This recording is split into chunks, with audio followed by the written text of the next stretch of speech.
আল্লাহ কবুল করে নাই। বিড়ালের অভিশাপে মানুষ ফকির হয়ে যায়, বিড়ালের অভিশাপে মানুষগুলো ধ্বংস হয়ে যায়, বিড়ালের অভিশাপে দুনিয়ার সংসারের মধ্যে অশান্তি লেগে যায়।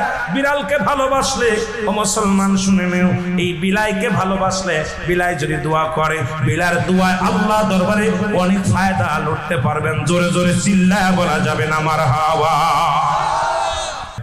এখানেও নবী বিড়ালকে ভালোবাসতেন। এখনো মক্কা মদিনায় অসংখ্য বিড়াল আছে যারা মদিনায় গেছেন হজ করতে। আমাদের সভাপতি সাহেবও গেছে।